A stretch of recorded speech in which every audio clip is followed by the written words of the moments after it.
A very good evening. Welcome to State of Business on our television. I'm Ashing Sani Veerasinghe. Let's have a look at the headlines for today. Civilian life and work in the Colombo and Gampaha districts resumed today amidst the curfew. Colombo Stock Exchange resumed today after 51 days, but trading halted after 38 seconds. News in detail. Work at public and private institutions in Colombo and Gampaha districts resumed today, even though curfew in those areas is still in force. In the meantime, the curfew was lifted at 5 a.m. today at the other districts and it was reinforced at 8 p.m. today. The government announced that the curfew in Kaluthara and Puttalam districts will only be effective from 8 p.m. to 5 a.m. daily from today until further notice, as it is imposed in the other districts. But the curfew in high-risk districts to COVID-19 such as Colombo and Gampaha will remain in force until further notice. In the meantime, employees of the public and private organizations were asked to report to work from today, even under the curfew, and the agents of the public transport services and passengers were asked to follow the health guidelines. Wholesale and retail shops that execute essential services for the public were permitted to open. Accordingly, pharmacies, groceries, telephone outlets, textile shops, books and newspaper stalls and lottery sales outlets were also permitted to resume activities today. Nevertheless, the daily and weekly marketplaces and mass markets, gymnasiums, spas, betting centres and clubs were not permitted to open. The Colombo Stock Exchange Markets Index of the most liquid shares, the S&P SL20 plunged almost 10% due to the intense selling of the risky assets following the bourse recommencing trading for the first time since March 20th. Colombo Stock Exchange resumed trading today after a gap of over 50 long dates, but trading halted after 38 seconds.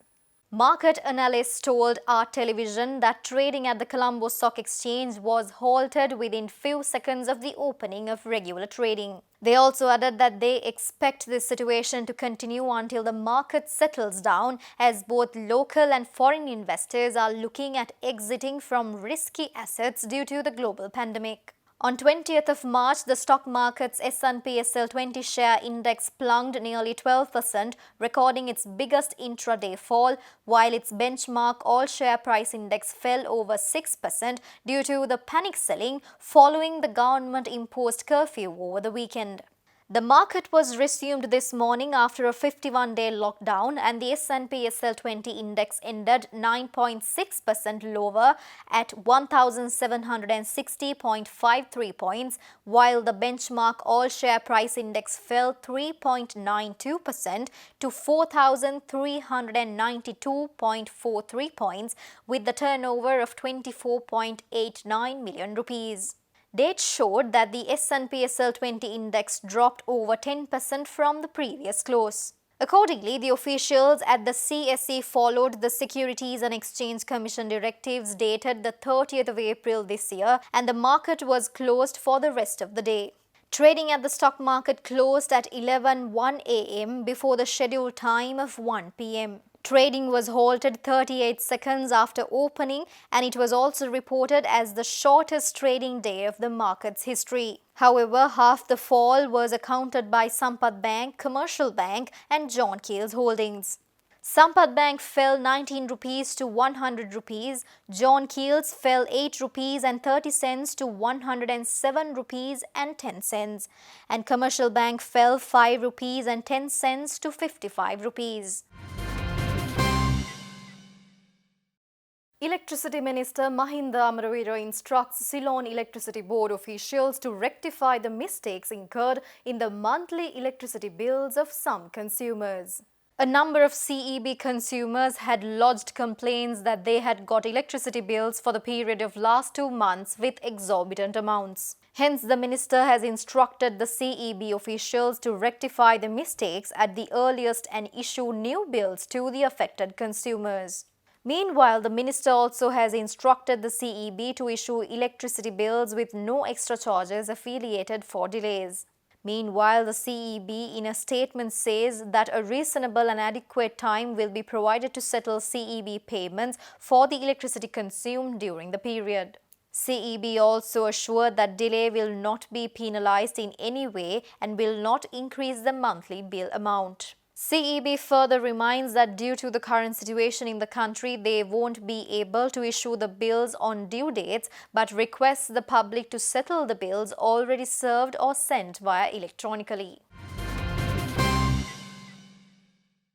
Stay tuned for more news after this short break.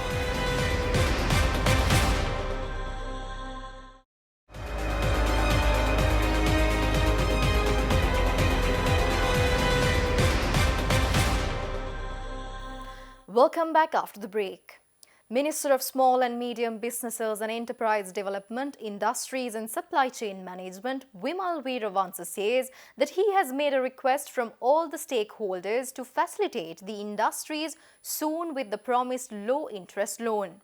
He said that he made this request today during a meeting with the industry owners and officials from the central bank and relevant ministries.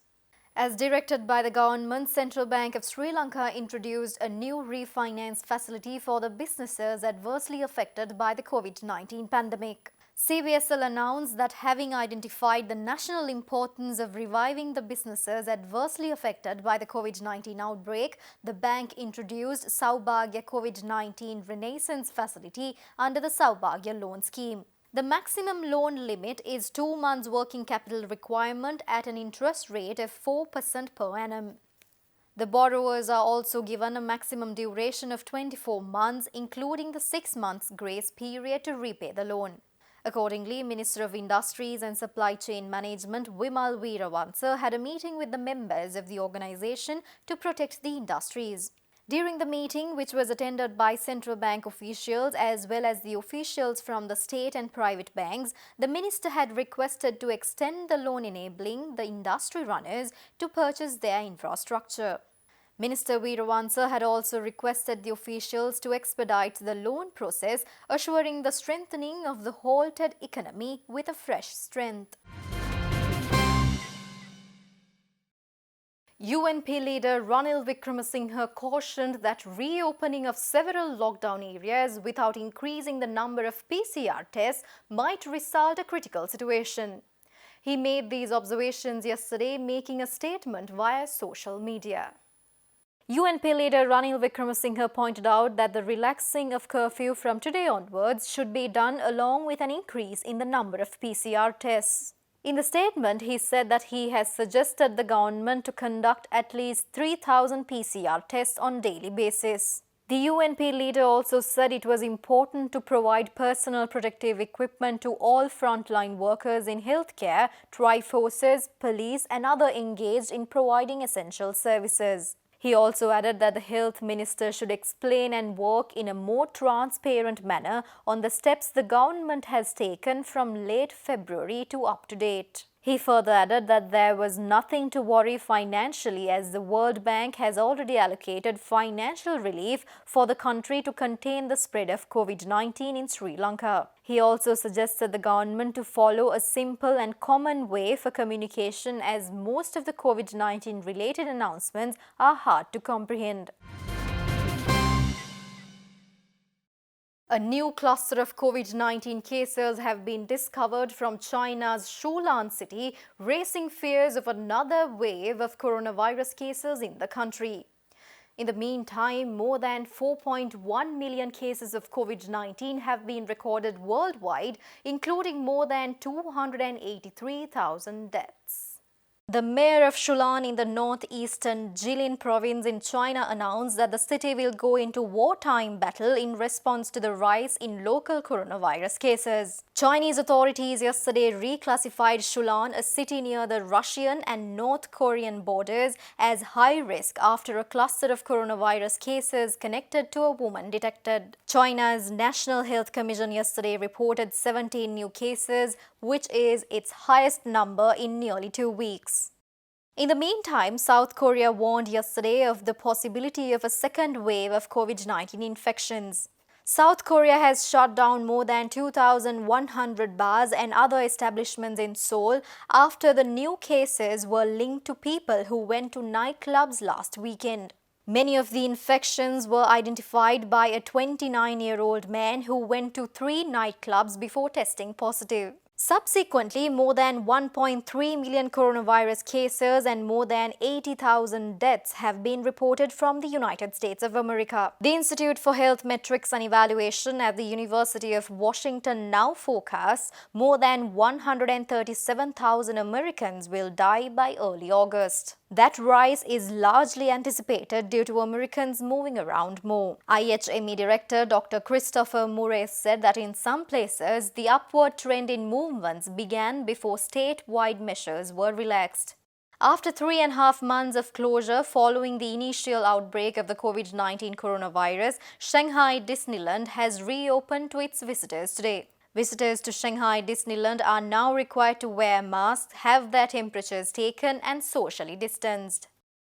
In the meantime, Colombian carrier Avianca, which is the world's second oldest airline, has filed for bankruptcy due to the unanticipated impact of the COVID-19 pandemic. The carrier is the second largest in Latin America, but its passenger operations have been grounded since March because of coronavirus. It said the pandemic had cut more than 80% of its income and it was struggling with high fixed costs. Moving on, Saudi Arabia has tripled its value-added tax to support its coronavirus-hit economy. The oil-rich nation has seen its income falling as the impact of the pandemic has forced down global energy prices. Saudi Arabia's state news agency said VAT will increase from 5% to 15% as of 1st July, while the cost of living allowance will be suspended from 1st June. Authorities in India say that 4,213 coronavirus cases were reported in a 24-hour period ending yesterday evening. This is the highest number of cases identified in India in a single day since the pandemic began. And that's all the news for today. See you again tomorrow on State of Business at the same time. Until then, take care. Good night.